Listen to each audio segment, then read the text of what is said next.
ZNS Total Sports is brought to you by Fourth Terrace Diagnostic Center. Good evening, Bahamas. I'm Ahmed Olds with your Sunday sports.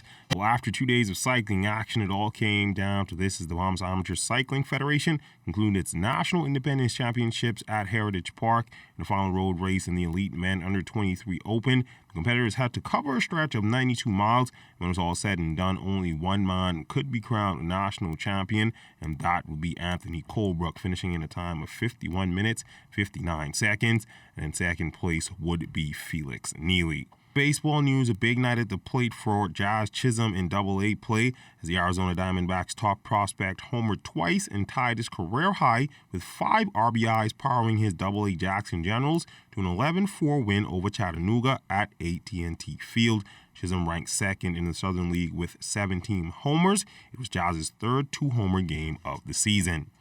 And in baseball news here at home, the I-Elite Summer Development League kicking off yesterday at the Pinewood Baseball Field. For one of the founders of I-Elite, Jerron Sands, the month-long season is a way to make sure top prospects both here at home and off the school remain in tip-top shape. Today, this is our first day of our developmental league we're doing this summer.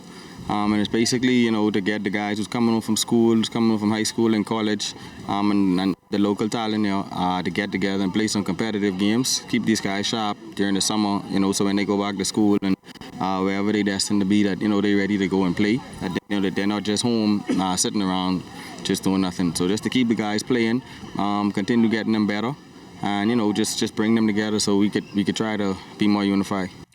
And speaking of prospects, we ran into a trio of recently signed MLB prospects who just so happen to be keeping sharp in the batting cages as they officially begin their journeys today. It's very exciting. I can't wait to get over there. I plan to have a good season, play good.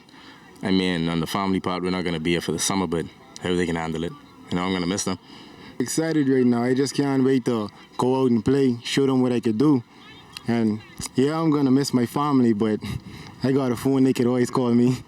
It's the older guys talking to us, mentoring us, showing us the way. And if you really love the sport, you'll kind of find a way to make it fun. In sailing news, the North Anderson Barry Islands Regatta wrapping up yesterday after getting off to a bit of a rocky start, with the committee only holding 2 races for each class. Now, as far as the final results in the A class, it would be the Ed Sky, followed by Good News, and third would be Southern Cross. In the B class, it would be the Ant's Nest, followed by Lady Natalie and the Barbarian. In the C class, taking the top prize would be Sacrifice, followed by Irene, Goodnight, and then the Thunderbird. And then fourth would be the Barbarian. Closing out the event, the Minister of Agriculture and Marine Resources, the Honorable Michael Pintard, on what he thinks needs to be done to improve regattas in the country. Regatta has the potential to create iconic vessels with iconic crew and skippers. It's been done in the past. We can do it even to a great extent in the future.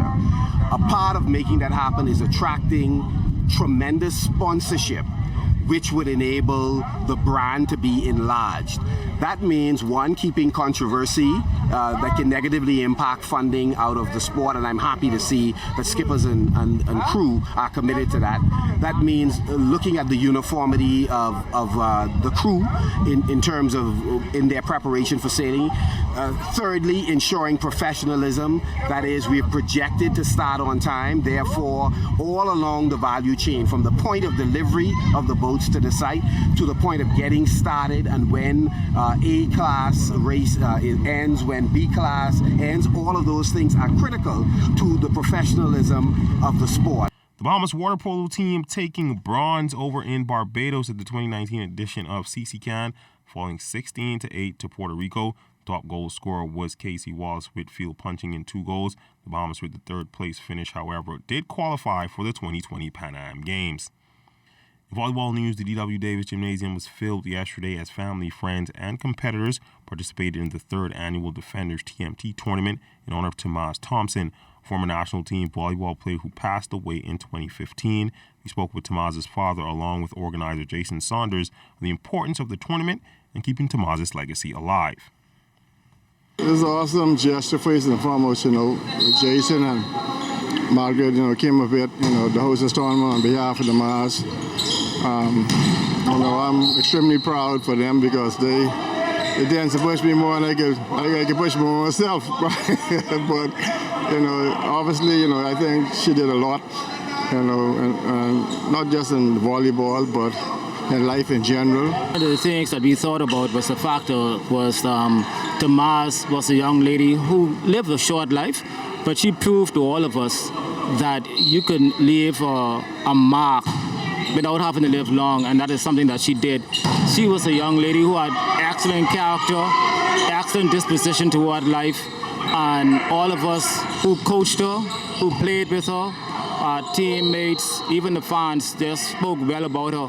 And so we thought that the best thing to do to keep her memory alive was to have a tournament in memory of her.